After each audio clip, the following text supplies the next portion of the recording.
Hello, Anne-Marie. Hi, David. How are you? I'm very well, thank you. Good to see you, Anne-Marie. And you? How are you doing? I'm doing fine. I'm doing absolutely fine. We are live. We are live, Anne-Marie. So I just see that, yeah. Please do not swear, as they used to say on Big Brother. yeah, well, we do our best not to. Yeah, so listen, everybody.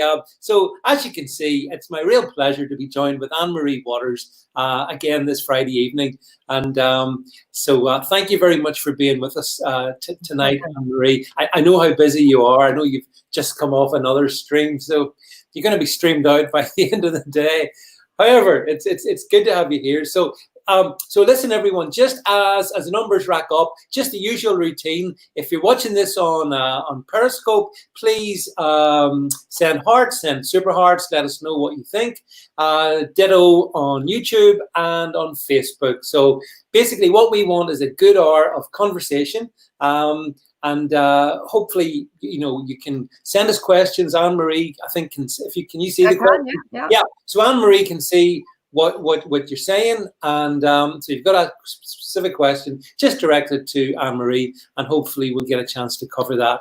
So Anne-Marie, as we kick off, I mean, I'd sent a couple of things in terms of what I wanted to talk about, but as is often the way, news overtakes the best intentions, and so we've seen something happen in Glasgow, and I want to chat about that because I think it's so important that we, if others won't tackle these topics, at least we do. Mm-hmm. So what I wanted to do is I wanted to put up, just let you see, this is what our friends in the media are saying. Glasgow stabbing, suspect killed after 6 people injured. So I guess that's what you call a largely peaceful stabbing incident in BBC terms. And the story goes on, Anne-Marie, you probably have seen that. The police shot dead a male suspect at an incident in the city centre, apparently. So a police officer has been seriously injured, I understand. But as you can see there, Anne-Marie, the police stated later on, in the incident, is not being treated as terrorism. So my question, Anne-Marie, if it ain't terrorism, what is it? Well, it's extreme violence, David, and if it's not terrorism, then it's extreme violence anyway, and it's just as much a problem. I had to ask my team earlier, what exactly has happened in Glasgow? Because this was after reading through the papers. Earlier on, it said 3 people were dead. That happens, the wrong information sometimes comes to the press, but then I couldn't grab any grasp of it, and that tells me something in itself. There's a lot of information in the lack of information.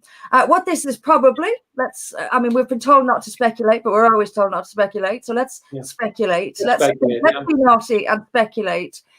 Asylum seekers are definitely at the heart of this, because if they weren't, they wouldn't be mentioned at all, and they are being mentioned. So I suspect what's happened, someone has said to me that there's something perhaps to do with a mobile phone, but regardless of that detail, I suspect what happened is there's a fight inside an asylum seeker's residence, and someone has gone mad with a knife. And when the police arrived, went mad with the knife again. Now, whether it's a terror attack or not, that's still a problem. We have people waving knives around in the UK today as if it's normal. We did not. This was imported, David. This machete culture was imported. And now we are seeing the fruits of that folly, and it is folly. And so regardless of terror attack or not, and I saw Nicola Sturgeon tonight saying, oh, that's a relief. Obviously the country is relieved that it's not a terror attack. Oh, well, great. All it is asylum seekers slashing each other with machetes. Great. What a relief. It's a problem now. But we know we're importing people who are not like us, David. And I know we're not allowed to say that, but it's true. And they're coming from countries that are not developed like ours. They have not developed like ours. A great example that I've used before is I remember reading in a newspaper, it's about 2015, I think, and an African country, very small African country, which escapes me right now, had just passed a law, it's not a fringe. It's government passing a law on how high witches could fly on their broomsticks.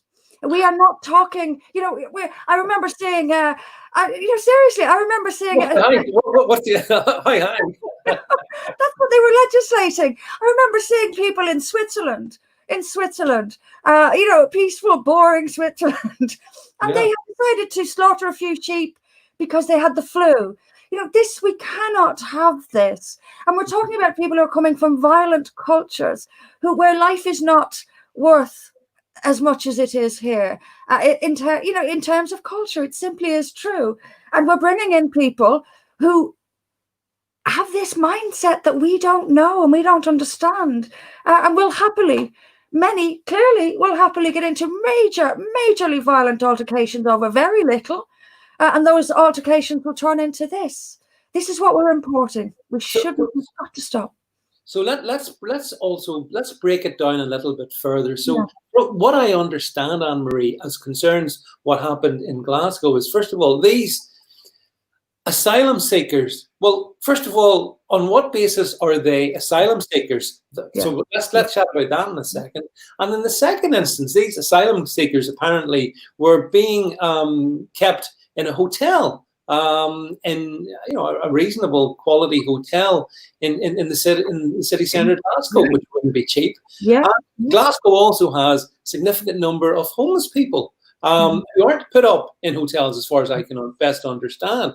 So Anne-Marie, so my question for you is, the narrative is that these were poor asylum seekers. Glasgow just had to put them up. They had no choice. It's a humane thing to do. Never mind Glaswegians lying and sleeping in the gutter. Forget that. Where do we start even with this? It's hard to put it into words, but it is quite simply that the British people are the least important people in Britain. And that has been made clear time and time again. We've had court rulings making that clear. We've had judges keep people who they recognise are a threat to the safety of the British people, but their life and safety is in danger if we deport them. So they're making a choice. They are choosing to put the British public in danger in order to protect this person from God knows where. They're choosing to endanger the British people. They have been doing that for a long time. When these things happen, we get platitudes, we get nonsense, the usual rubbish today from Patel and all the rest of them. About it's an appalling incident. Nicola Sturgeon, she may as well, the Scottish government today, they may as well have been reading from the PC textbook. Every one of the old favourites were there. Don't let it divide us. Let's not speculate.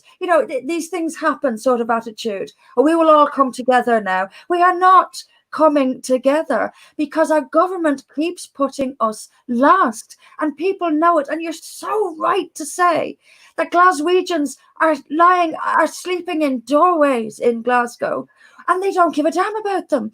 And Nicola Sturgeon and her corrupt, rotten little party Nicola Sturgeon presides over one of the poorest areas in all of Scotland, one of the worst parts of Glasgow, and Glasgow's a pretty, as far as UK terms, a pretty rundown city itself, but she's in one of the worst parts of it. And her own people, she doesn't give a damn. She's online. This SNP's website is full of stuff about Syria and how they must help Syrians. And we have to become this open country like Wales. Wales wants to be one big refugee centre, as far as I can tell. And yet these people call themselves nationalists. It's, I know. I know the feeling. I mean, another aspect of this particular event, Anne-Marie, is that although it's by no means certain, but there have been suggestions that the culprit, and I'm sure we'll get the facts in due course, but it's suggested he may not have come from Syria. I've heard other nationalities, which we could speculate on, and that would be wrong, mentioned. So like, it's such a bizarre situation then. And actually, Anne-Marie, since the last time you and I were chatting, I mean, this is not unfortunately, these things seem to be, developing at a speed of knots. Let me just say, this, obviously, you'll be aware of this one, Anne-Marie. I'm just going to put it up. So this last weekend, you know, it's awful, really. We saw the attack in a park in Reading, Fosbury Park in Reading, I believe, where, you know, three men were stabbed to death by again one of our so-called asylum seekers. Mm. Stabbed to death. Apparently, I think 2 of them were gay men. Not that it matters, but homophobia has got some issues in a particular ideology, I know. But stabbed to death for just sitting around the park. And yet again, very quickly, the media did their usual game. And all of a sudden, mental illness and just whoop, down the memory hole. Meanwhile, the grieving families, the friends who have lost loved ones, that's just forgotten. And this is exactly what we're seeing in Glasgow at a speed of knots. Yeah. So you know, so why is our establishment so craven, so pathetic? They agree with it. They agree with the globalized world. They must. They absolutely must. And you mentioned these people are not asylum seekers. You know, even the corrupt EU had to admit that only 1 in 5, 20%, were actually from Syria. And this was back in the big influx into Europe when Merkel opened the border. Only 1 in 5 were from Syria. I mean, you were hearing stories of attacks and rapes by people from Gambia, or, you know, just all over Africa. And you're thinking, well, why? What are they coming from Syria too? Is suddenly the whole of Africa coming from Syria? How is this happening? They have to agree with this. They have to agree with the open border world. They support it. I don't know why. I don't know whether it's greed, it's their own careers. I suspect that's the primary issue. None of them want to rock the boat. They're having a nice, cushy life by parroting the politically correct lines. It's not going to harm them. They're kicking the harm down the road for the next generation to deal with, and they're fine for now. So none of them are going to rock the boat. And the press, David, as always, the press is this poison at the heart of all of this. The main reason, and it's still their own fault, because if you go into politics, have a spine, have at least some principles. They should stand up to the press in the way Trump did, but they are all terrified of bad headlines. That's the thing, terrified of it. And that's why they won't do anything. So they stay quiet. And you can see what happens even when a relatively minor comment, like what Dominic Raab said, you know, they went crazy. And we, like you say, we have people being killed here, but nobody cares, and the media will drop it very, very quickly, as it has dropped Reading very, very quickly. But George Floyd is still a special feature on the BBC's front pages, and we have special features on how dreadful life is for American Black, and we have special features on the Jim Crow laws. Look at what everything is about, the oppression of Black people, but nothing about this. And they're encouraging violence. Oh yeah, the media is just so contemptible. And of course, and we'll move on, because that's a nice segue. I mean, we keep being told how racist the UK is, you know, how endemically, institutionally racist we are. We're always told that by the fake news media, scum media. And yet it seems, as we've discussed in this first section, Marie, that, you know, as many people from Africa as possible want to come here. So let me work on that. We're very racist, but as many of them as possible would like to get here. So there's a bit of a disconnect. But that brings us to another really important story, which I'm sure you'll have lots to talk about, because it's key. It's key to the narrative of the moment, and it's key to understanding the nature of the UK along the lines you've talked about. So I just want to bring up, if I can, Anne-Marie, I want to remove that one there. So removing that today, and take that out. And then if I can just bring in this story, because of course it was all over the news. And it of course was the infamous banner, White Lives Matter. Imagine in a white country saying White Lives Matter. I thought such madness. And of course, well, we know the story, and let's go through it. Let's go through the phases of it. But fundamentally, folks, as I'm sure you're all aware, here we had a football match in Manchester over the Etihad Stadium, and a few people decided to fly a banner saying White Lives Matter. at a time when the players inside were wearing shirts with the insignia, Black Lives Matter. But the Burnley fan, I think he was sacked from his job, Anne-Marie. I believe his girlfriend or whatever was also sacked, and the company involved in the flying of it, I think, have had issues as well. So let's talk about, how is it, Anne-Marie, you tell me, that in this white country, overwhelmingly white country, it's racist to say white lives matter? Well, David, it's a mystery to me, as it is to you, as it is to everybody. The whole thing is a mystery. I mean, you mentioned systemic and institutionalized racism. Do you know what that is? Does anyone actually know what they're talking about when they talk about this? Nobody knows what's going on. No one understands this. I don't even know what racism is. I have absolutely no idea. It changes every 5 minutes. You know, you can, if you see color, you're a racist. If you don't see color, you're a racist. Jogging is racist. Knitting is racist. You know, no one knows what racism is now. And I think this is all very deliberate. They certainly don't know what institutionalized racism. What is that? What are you talking about? And then and no one understands if Black Lives Matter is good, White Lives Matter isn't, because there's nothing wrong with white people. White people are not oppressed. Therefore, their lives don't matter in the same way that Black Lives Matter, because no one knows what they're talking about. I suspect they don't even know themselves what they're talking about. And on the other side of this. Oh, and by the way, look how quickly they can react and get someone fired from his job and get his girlfriend fired from her job. I hope she takes a case, because there's definitely there. Yeah. I mean, crazy. Look how quickly they managed it. I mean, we have 40 years of kids being raped. We have all sorts of horrors, and nothing happens. But someone says White Lives Matter, and action must be taken, and it is. And by word, is it swift and sharp.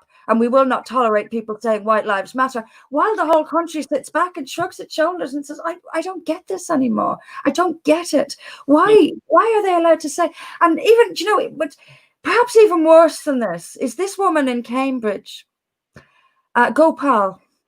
Yeah, you must know her. I'm sure you're familiar with her on your Twitter escapades, David. Yeah. He, of course, tweeted that white lives don't matter. Right, yeah. As white lives. Now, people have been, you know, I've had a little rummage around social media today, just looking for comments on this particular one, because she's been promoted, of course. Yes. Yeah, great. Yeah, one guy loses his job for saying white lives matters, another guy is promoted for saying they don't. Yeah. What does that tell you? That just sums it up, actually, in one neat little package there, doesn't it? Actually, yeah. I was looking at social media, and this is what I mean by no one quite knows what they're talking about. These words are thrown about, and she said one of her colleagues had come on to clarify what she said. He said she didn't say white lives don't matter. She said white lives don't matter as white lives, and that qualification is crucial. And I'm sitting there and I'm thinking, sorry, what? What do you mean as white lives? As if that clears it all up. White lives don't matter as white lives. You know, as if we're all supposed to say, oh, I see. That's what that's okay then. No one knows what they're talking about. And you know what, David? They are bluffing. They are bluffing. They are talking out of their backsides. They pretend they are so much smarter than the rest of us. Oh, you don't understand the nuances of as white lives. You know, you little riffraff chavs. You're not as intelligent as us. You don't understand what we're saying. So just stay out of it. Let us, the smart people, deal with it. Well, I'm sorry. When nobody knows what you're going on about, that is not a sign of your intelligence. Let me just say that for a start. This is not intelligence. This is bluffing. This is BS. Sold as something intelligent in an attempt to intimidate us all into thinking we're missing something. We're not missing something. This is all very simple. There is an anti-white campaign, global anti-white campaign. White people are subjected to the kind of treatment now that would be a crime against humanity if it were committed against any other racial group. And that is the truth of it. And the sad part is, David, that the people leading this charge against white people are other white people. They are. This is who is doing this. This is the communist left dismantling Western society, and doing so by stirring up racial division, racial mistrust. Yep. They are creating racism. I tell you, this Black Lives Matter stuff is creating racism. People who would never have paid attention before are now saying, you know what, I'm getting sick and tired of this. If you know, and they will start thinking that, well, if people want to tear down our statues, well, they can get out then. Get out. We don't want you here. This is what they're stirring up. And they'll blame us for stirring it up, but it's them who are stirring this up. They want to make us unstable. They want to make the whole thing collapse, frankly. And they're turning us against each other to do it, and exploiting race and assault. And assault is being waged against white people in Europe. I mean, I think the United Kingdom is pretty, broadly speaking, a very tolerant. Yes, it is. Marie, I think we tolerate people of all kinds of ethnicities. I mean, that's. I think, and as time's gone on over my lifetime, I think I see that improve more and more and more. But now, bang, racial tensions in this country are, I suggest, rising, at an astronomical level. And you're quite right to have pointed out that a lot of that is being caused by what I would call Marxist white leftists. Yes. Such as the academic at Cambridge University, for example, who seems to delight in coming to, because she came from India, I think, to this country, to come into this country and then treating us, the generous hosts, as dirt. And instead of her employers, Cambridge University, recognizing that and instantly sacking her, as you said, they promote her. So the message is kind of clear. And for me, Anne-Marie, I feel that the so-called long march of the left through the institutions is kind of complete now. They're everywhere. We've seen the Archbishop of Canterbury talking about bringing down reviewing some of the statues in churches. I was going to say, for God's sake, but pardon the pun. But so you got, so it's like it's the whole rotten establishment, isn't it? It certainly is, and it makes you wonder who won the Cold War. I'm not entirely sure the West did win the Cold War, or if we did, then the communists just reorganized themselves, re-strategized. Yeah, and they have been very, very successful, and primarily because of the education system. The education system is breeding children, and it's the same in the United States, breeding children to hate their own country. It is telling British children are growing up being taught history in school that this is a terrible, terrible country. Its history is soaked in blood, and you, as British children, will forever be guilty of that, and you must apologize for it. There was an article recently, in the last couple of days, about an experiment done in a school. We're experimenting on children, by the way. We're experimenting on their heads. This is scandalous. An experiment in school where they ran it along racial grounds. I don't really know the details of what it was about. But in any case, the white children were reduced to tears and were saying how guilty they felt and that they were afraid to speak because they were afraid they would say the wrong thing and that it would follow them for the rest of their lives. So these are wise kids. They get it. Yeah. They get it, that they can't open their mouths even at school because it will follow them for the rest of their lives if they happen to say something that someone thinks is racist. These are our school children, David. This is the pressure and the strain they are under at school. Yes, in this country. But yet, if you go to Africa, if you go to Asia, you don't get indigenous peoples being poisoned against their own history. I mean, why on earth should any culture be made to hate itself by its very own culture? And yet that's exactly what's happening, I think, probably, well, in the US and the UK, but actually probably, Anne-Marie, most of all, maybe here, I think, because you mentioned that experiment, and I saw that, and it's really quite shocking the way kids from tender years right the way through, if they're mug enough to go to uni and, clog up their 40, 50 grand on that all-important media studies or feminist issues degree.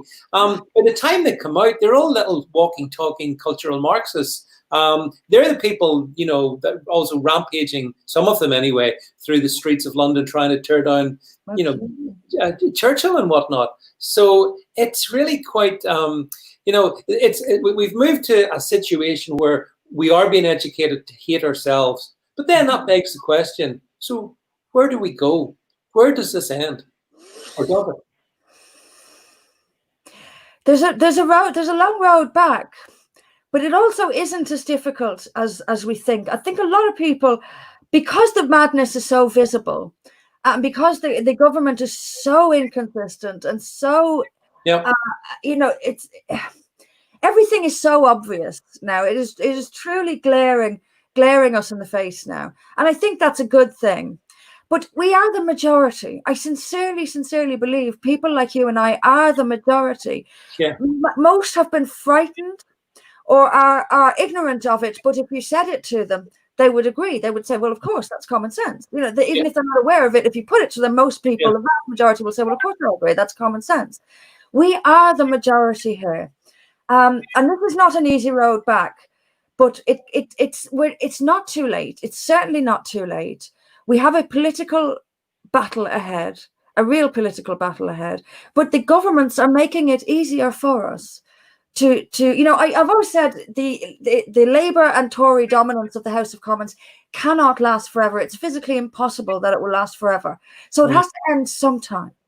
And I can never remember a period like this in my lifetime where the trust in the media has been so low, where trust in across the board with politics has been so low. So what we have to do is get out there and stand for election. This is what we have to do. It really, really is. We have to, for the non-political side, groups like alt news media have to keep pushing and growing and trying to supplant the mainstream media, and that's working as well. There's every reason to be optimistic about the future, actually. Although it seems dark now, that darkness to me is going to turn us around, and it will, because it's just too awful now for it not to change and for it not to turn around. And it's still, the country is still very much savable. We have to supplant the media.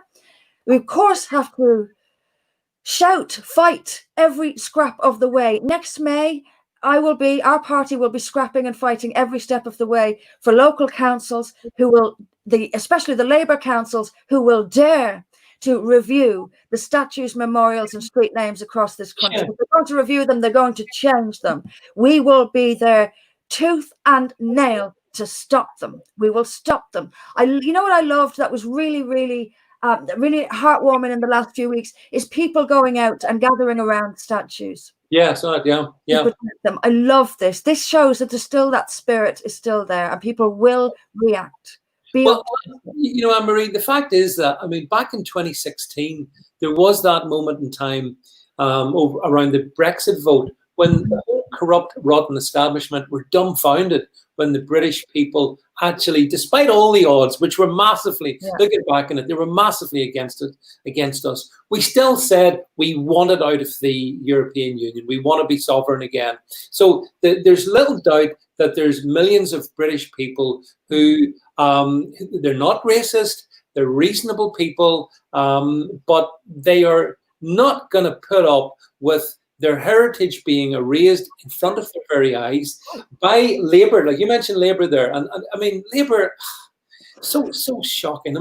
Well, not shocking, just so awful that they would, as you say, all these, X 100 councils or whatever, want to review our history. You don't get to review our history. It's there. Now, you might disagree with it. That's absolutely fine. Or you might agree with it. But you don't become like the ISIS or the Taliban and pull it down. That's exactly what they want to do. That's why Labour really does need gutted politically. And thankfully, their leader is probably the most uninspiring. Yes. Leader. Sir Keir, have some respect for him. He's Sir Keir. Sir Keir. Sir Keir. I almost feel I have to bow. I almost have to take a knee when Sir Keir comes on the TV. What a void. Like Dominic Raab, I'll be taking a knee for none of them. I can tell you that. Not a chance. But like Dominic Raab, the Queen only. Although, did you see, though, by the way, just sorry to interject, Anne-Marie, but did you see that Sir Keir has taken robust action against Rebecca, what's long day? Rebecca Wrong-Daly for retweeting an anti-Semitic trope from the Marxist actress Maxine What did you think of that? Gosh. I didn't read what Maxine Peake was saying. I was just really disappointed as well because I've always liked Maxine Peake as an actor. And now it's just another one gone. All these celebrities, they all let you down, don't they? I didn't read it, but from what I hear, I will read it actually. Now that I say that to myself, I will. What I hear is that she'd compared this sort of training given by the Israeli army. That's right. That's it. That's it. Is that anti-Semitic? You know, there's anti-Semitism is something that I find very disturbing, and you can tell a lot about a person when they have this Jew conspiracy obsession thing going on. They usually have other nasty bits about them as well. But I think there is a danger sometimes of like we find racism where there isn't any. Sometimes maybe we find anti-Semitism where it is just criticism of Israel. And I don't know what she said, but it's clear that Keir Starmer is zero tolerancing any anti-Semitism. It's causing a rift in the Labour Party already.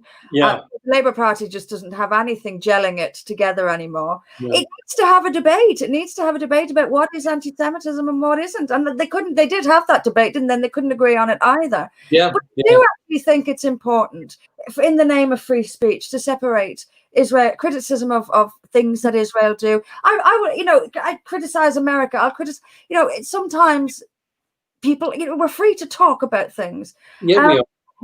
What always amazes me is that that party is swimming in anti-Semitism, real anti-Semitism. They won't do anything about it because are the anti-Semites. So he's a showman. He's putting on a show. He's not making any effective moves, and I really don't know. From what a lot of people are saying, he maybe has over-egged it a little bit this time. And the interview wasn't actually anti-Semitic. I don't know, but he's certainly going to present a zero tolerance front, while doing nothing at all about the real poisonous anti-Semitism in the Labour Party, which is not just coming from Muslims, but a lot of it is, but it's also coming from the Marxist left, and he will tackle neither of those. So Rebecca Long Bailey, I think, was just a scapegoat. Let me set an example. I won't even read the article to see whether I believe it qualifies as anti-Semitism. I'll just set an example. I won't deal with the real anti-Semites. I will throw her out instead to put on a performance. That's all that is. Well, I think you're spot on, and I mean the media have really bigged it up today. The firm smack of leadership from the iron fist of Sir Keir. He's resolute, and as you say, and it's kind of, if it wasn't too serious, it'd be funny. A party that's absolutely marinated in anti-Semitism of the worst kind, but they go after this half-wit, which is what she strikes me as being anyway. Yeah. And so, she didn't even say it. She just retweeted something. It's a bit. It seems a bit much, doesn't it? At first instinct, it seems a bit much, and he is just setting an example by picking someone easy. That's all. I completely agree with you, Anne-Marie. But anyway, let's move on. So I get so much. I wanted to ask your opinion on this one. I want to talk about the police. I want to talk about British policing. The absolute state, Anne-Marie. I know we don't have all night to talk about it, but let me just bring up this here, because this caught my eye, and I actually thought it was a spoof, but it's not. So let's just look at this together, and everyone just have a gander at this one. So as you can see, Northumberland Police are going to be in attendance tonight to facilitate a planned Black Lives Matter vigil. Oh, how brave and noble. Mind you, a Section 44 order is in place to prevent any other public assembly, including, get this, counter-protests, to ensure the public safety. Anyone with concern should ring 101. I think I'll ring 101 and express my concerns about the Northumberland Police of the policing there. What's that? I mean, honestly, this is an organisation, Black Lives Matters, that wants to defund the police, and the police are making absolutely certain that no counter protests can be made against Black Lives Matters. What's your take, Anne-Marie? Oh, it's leave them without police. They don't want police. So leave them without police. Mm. Give them, what is, first of all, there's the COVID-19 thing and the social distancing. And the police are declaring in that tweet that some people are allowed to gather under these conditions, and we're going to facilitate. They actually use the word facilitate. Facilitate, What I've done is go online and say, we are going tonight to facilitate something that the Prime Minister is telling you not to do. But we're going to facilitate it anyway. And we're only facilitating it because this group over here of hard left Marxists who want to abolish the police, we're bowing down to them. So we will bow down to them. But if the rest of you come along, expect to be sent packing or arrested, because we will not tolerate any counter protests. What is going, just in one tweet, they've pretty much summed up the mess that the country's in. They really have. They have taken sides. They have threatened another. It's. Yeah, I know. It's almost unbelievable. In actual fact, Anne-Marie, I wanted just to bring into the live stream one of our regulars here. I think he's a big fan of yours. A guy called Jed. I'm going to bring him into the stream for a few moments because and with one touch of the button, he joins. Jed, you're very welcome to the live stream. And as you know, we're chatting about the absolute state of British policing. What's your thoughts? Well, good evening, David and Anne-Marie. It's absolutely, it just shows, I think that tweet actually shows we have a two-tier law system. We have a two-tier, one for if you're on the left and support Black Lives Matter, because that's noble and that's, that's brave. And then we have another one for everybody else. And that's what that tweet says. It says if you're not a Black Lives Matter supporter, you're not entitled to do anything. That's what it says to the rest of us, to the rest of the UK. And what do you think the consequence of that is for the rest of the UK? Well, I think actually it then tells us, just like we saw with the beach thing, and we're going to close beaches, it's one law for one set of people and another law. So if that is the case, then law doesn't apply to anybody. And I think that's what the beach showed. It showed everybody going, well, you're allowing Black Lives Matter to protest through London and Bristol and you name it. Why can't I go to the beach? And they were right. I think they were absolutely right to go to the beach. Because if one group can do one thing and one group can't do another, that is a two-tier system. Well, Anne-Marie, what was your thoughts on the beach scenes in Bournemouth? Bournemouth, I think it was. Oh, they were calling it a major incident, weren't they? Yeah. A major incident. Lots of people have gone to the beach. A major incident. You got to help us here. For the first time. I mean, David, to be honest, I watched your live stream with Katie and Amy, and I can't remember the other lady's name. Michelle, yeah. And I think Katie Hopkins came out with something quite apt, really, when she said, even all those that are on the centre or centre-right need to band together, because the left have banded together. So now we have the hard left, and we have what we are, I think what she was trying to get at is a splintered right, where if we can come together, even though we might disagree on certain things, we have a common core that we all agree on. And that's got to be law and order. It's got to be right from wrong. And I think her comment on on that stream the other night was absolutely spot on. Yeah, well, I think this is the thing. I'm sure Anne-Marie would completely agree that, the political left is very well organized. You've got to give credit where credit's due, Anne-Marie. They're very well organized in ways of being able to pool their own little resources. They know how to target. They know how to bring down. They know how to. Yeah, they're as Obama, wasn't he a community organizer, as I recall? So they're good at that sort of stuff. And those of us who aren't on the left, we're quite individual people. This is what I said the other night to Katie and Michelle and Amy. Our issue is we're individual people. We treat people as individuals, not as a mass. But because of that, that's like almost a fatal flaw. Because, Jed, I agree with you. We do desperately need to unite and put aside little differences for the greater cause. And Anne-Marie, what's your thoughts on on that topic, and how do we do it, and what do you think? First of all, I often hear that the left is more united than we are. I'm not sure that's true. You're right to say that they are brilliant community organisers, David. They are, but they've got a lot of it. They've got a lot of things helping them. Now, the mainstream media portrays them as saints, and that makes people want to go along. You know, we live in a world where we're all trying to prove, you know, everyone is trying to prove themselves. Look at me, look at me, look at me. And social media has really advanced that kind of thinking. And everyone wants to signal their virtue.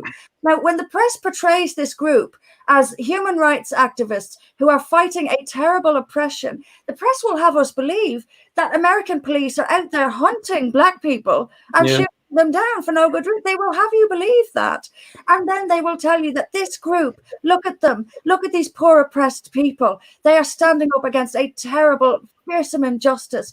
You need to show the world how good you are. You need to feel good about yourself. This is your chance. Go along. They don't even know what they're marching against. They really don't. A lot of these people don't even know what they're marching for. They just want to be on the side of what they see as the good people. And they want they want everyone to see how good they are, especially themselves. They have all of this to their advantage. We, on the other hand, are portrayed as monsters, absolute monsters. And so we have such a harder road to go down. But I'm not convinced that they are. They just have so much on their side. I think they're relatively small number of people, actually. The real extremists are relatively small. They're just very, very good at lying. They're very, very good at spinning things. If you look at their names alone give it away. Black Lives Matter. It's brilliant. It's brilliant. You're right. Really, really well. And they get masses of people behind them because the people are just thinking, well, these are nice. Surely I'll just go with the nice people. That lot over there, they're monsters. Well, they are great. I mean, they've cornered the market in names, haven't they? They've got hope, not hate. How could you be against that? Absolutely. Resisting hate. They've got these Orwellian names, actually, Anne-Marie and Jed, because every one of these organizations is the opposite to that which it claims to be. Hope not hate, essentially, or hate mongers, as far as I can see. Resisting hate, they spread hate. Black Lives Matter seems to be, to me anyway, to be a racist organization. So, that's maybe their genius, maybe more so than their wonderful organization. But it also helps, doesn't it, Jed, that they've got the BBC, they've got Sky, they've got ITV, they've got all the legacy media on their side, 100% all the time. Of course they have, and they've also got all the other institutions as well. They've got the civil service, they've got elements in government, they've got the schools, they've got the universities. And this is how you spoke earlier about the guy that flew the White Lives Matter banner, how quickly he got rid of from his job and his girlfriend because she wouldn't undertake re-education training. They've infiltrated that, and this is how quickly they can get rid of you, because they have the PR. The PR is the Black Lives Matter, as you said, the hope not hate, the right slogan. So they have the slogan. So if I say, well, I disagree with Black Lives Matter, I must then be against Black people, when actually I'm not. I'm against the organisation and the manner of which they're doing their business. Yeah, but then you take, Anne-Marie, if I can bring it to you, like you lead a party called For Britain. Now, that's a very innocuous name. I mean, it's a patriotic name. It's a perfectly reasonable name to give any political party. And yet, just by saying those two words, oh my God, you're a Nazi. That's the media. The same media who deliberately lie and mislead about all these other structures, they instantly would target you, say. And that's a massive hypocrisy and double standard, isn't it? They're political activists. They are political activists for the status quo. There was a time when you didn't know what a journalist's opinion was. It's a bit like the Queen. They weren't supposed to tell you what their political opinion was. Now they are actively promoting certain politics. I was shocked to hear Emily Maitlis that night on News Night, and I don't know why I was shocked, because you expect it from her. She also called democracy a problem, after the Brexit referendum. So what are we going to do about the problem of democracy? Don't we, isn't democracy less important than my economic situation, is essentially what she's saying. They're anti-democracy, and they're actively so. They are the poison at the heart of this. They are the manipulators of all of this. And these Black Lives Matter people wouldn't have anything if not for the media, and the governments are bearing down because of the media. But Jed, you're right as well. They have all the institutions. They have got their march through the institutions. You are right, because the institutions are also swayed by the media. The government isn't going to do anything if the media has one line. This is the line that we have, and if the government go against it, we will slaughter you. We will annihilate you in the press until you're out of a job. Because we don't have journalists now. As you said, Anne-Marie, you're absolutely right. We have activists pretending to be journalists. We don't no longer have Trevor McDonald's, giving us news at 10 o'clock and giving us the news. We have opinions from activists. We don't have news. I'm afraid I'm old enough to remember way back in the day when Question Time was a program that you could actually watch, and it was hosted by a long time ago. I'm very, very old, Anne-Marie. And it was hosted by Sir Robin Day. He was the guy that was the host. And I remember one particular program, one politician inferred to him that they knew which way he voted. And he was very firm in slapping that politician on the panel down, basically saying, you have no idea what way I vote. How dare you say that? And, withdraw it. And that's right, Anne-Marie. That was the time when the activism wasn't certainly wasn't as overt, even if some of it may have been there. But that's now beyond. I mean, that is ancient history, literally. And now, as Jed and yourself are both saying, the media are activists. They're players in this here. They've chosen a side, and that's why we have to choose a side, I believe. And our side is to absolutely oppose the scum media, which I never tire of saying. Yeah, you like that phrase, don't you, David? Yeah, God help me, I do. I love it, Anne-Marie, because it annoys them, because not only are they scum, but they're virtue signaling scum as well, who will sell out this country, sell out our kids, sell out our culture, sell out our heritage, and all just so they have that lovely, warm feeling of being, on what they imagine as the side of the angels, when in my mind, it's the devils. Well, another serious thing about journalism, not only are they activists now, but there's no investigative journalism now. No. Journalism has been entirely dumbed down. They will go on Wikipedia. If an editor sends a journalist, say, get me a story on this, they'll go on Wikipedia. There'll be no getting in contact with the subjects of the story for an original face-to-face discussion. They'll go on Wikipedia and pick an old quote that was reported by Hope Not Hate. And Hope Not Hate is the go-to for everyone. Yeah, you're right. And troll through your social media. That's what they do. They never leave the office now. They just sit there and go, right, we're now going to target this person. And they just sit on the computer and target you and pull out anything up that you may or may not have said, 20 years ago. Yeah. They're basically trolls. Yeah. But that's why they're activists and not journalists, and that's why I think when I said we need to organise, even though we might have differences, it came to mind actually with Parley, where we can now speak freely. We can speak with people like-minded and other people that may not be of the same views as us, and we can have a proper discussion without knowing that Twitter's going to scrub you from the records because you said White Lives Matter and that's not allowed. Talking of Parler, let me just bring up this image on the screen. Oh, look who's joined Parler. Anne-Marie. No, I'm back on social media. Back on social media. I'm very good to see you back on social media. And actually, Jed, you're right. We, as I said the other night, we have to fight. This is my Churchillian speech. We need to fight on as many fronts as possible. And some fronts become impossible. Like, for example, with Anne-Marie, you were on Twitter. You were removed from Twitter, just like Katie's been removed from Twitter, just like Sargon, so many people, Tommy, there's so many people. Once you have any influence, Twitter will come and take you away. I mean, I assume I'm there because I've got no influence whatsoever.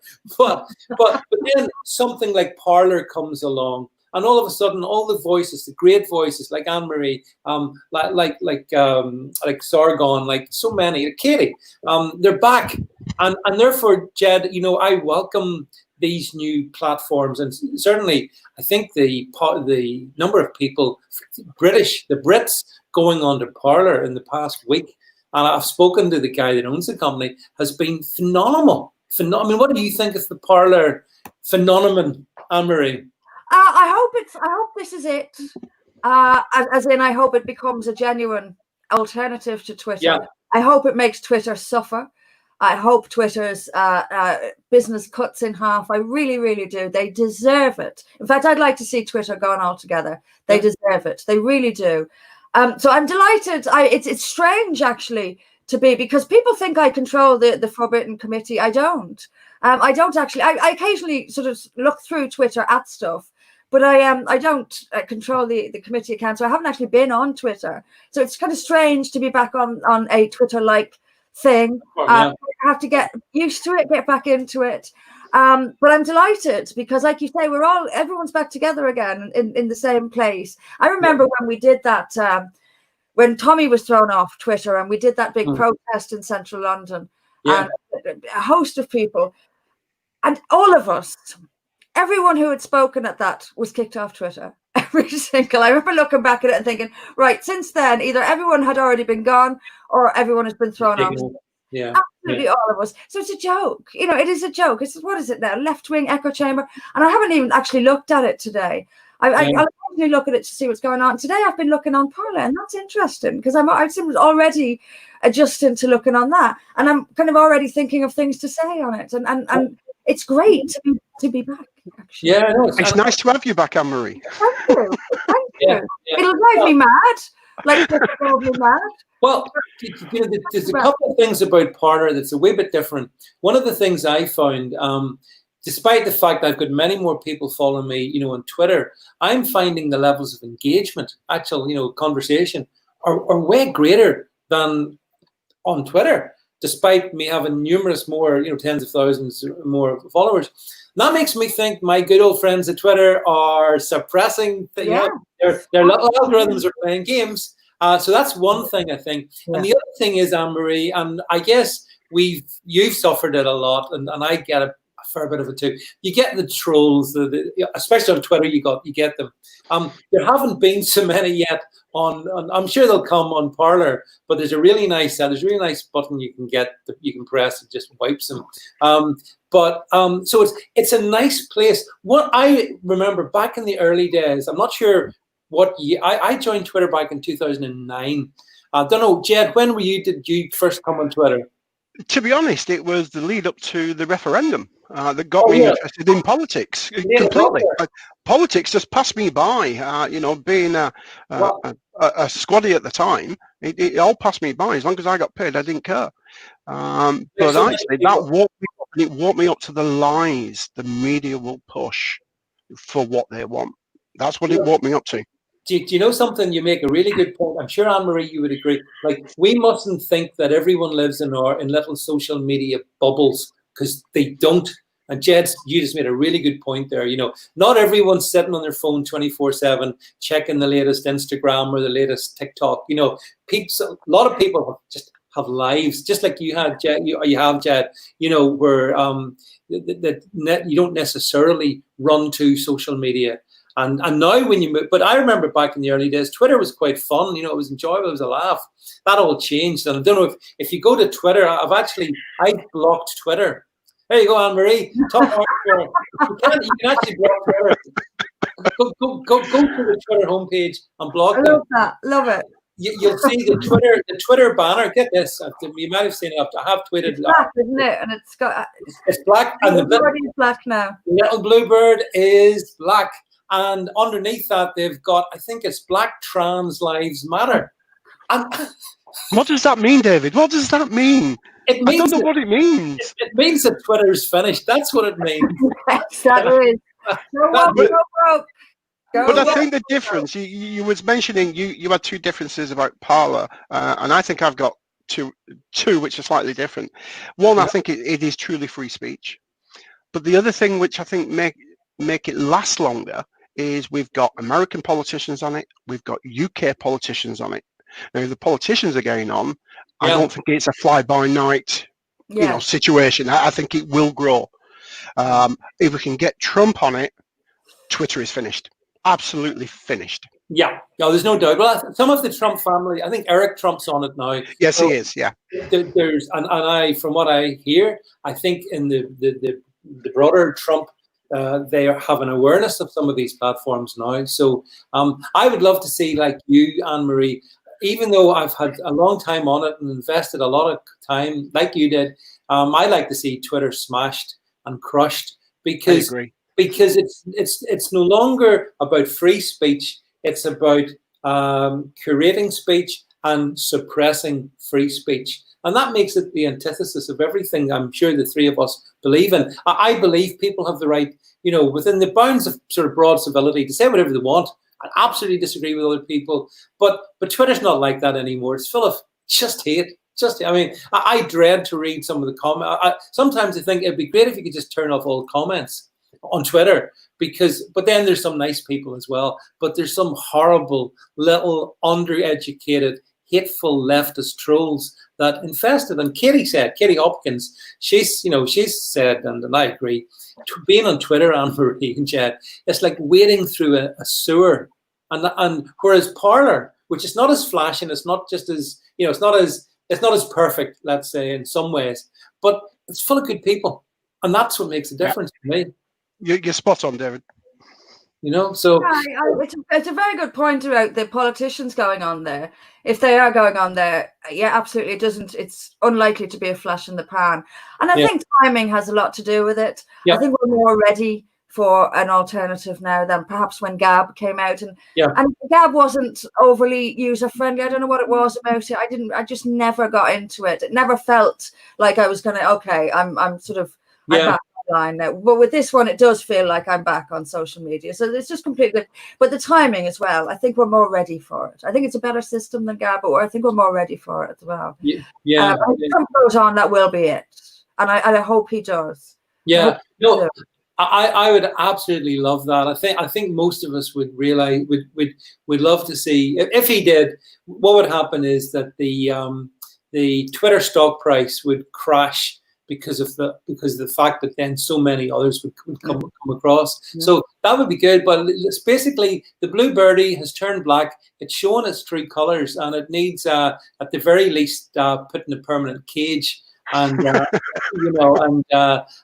those of us that have, Anne-Marie, you've flown the cage to now to Parler. I'm kind of bestriding two camps, because I do think, one thing I do feel is to just abandon Twitter is actually strategically unwise for people like me, say, because I can still influence some people there. Not the fanatics, obviously, but the normal, reasonable people. And there are normal, reasonable people on Twitter, and they won't have gone over to Parler just yet. Yeah, so, no, absolutely. I see it, Anne-Marie, as it's a balancing act in the short term. But I'm very, very clear, just like Michelle Malkin was, just like Katie's found out, you found out, Amy Mex found out. They will come for every one of us. Every one of us will ultimately be taken down, and whether they do it, in the open way, like they took you down, or whether algorithms are monkeyed about with. So, despite all your reach, nobody seems to respond. It's,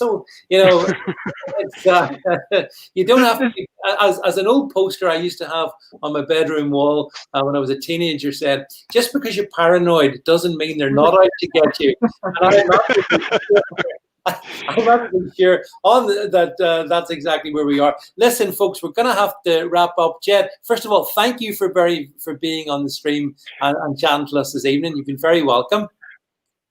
And Anne-Marie, just to finish up with you, again, we have tried to tackle some of these things. You could talk about them all night, and to get into the depth, because it's the depth that matters. But something, rather than like a tweet or even 1,000-character parlay, being able to talk like this and people being able to listen to like this, so as the debate deepens, it's a good thing, I think, you know. So I want to thank you for that. And I also wanted to bring up, let me see if I can bring up one more share screen, Anne-Marie. You'll like this one.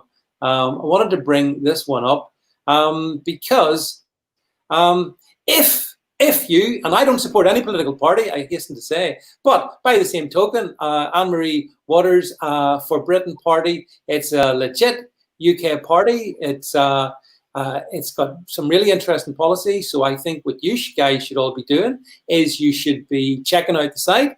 If you want to support Anne-Marie, that's your choice, obviously.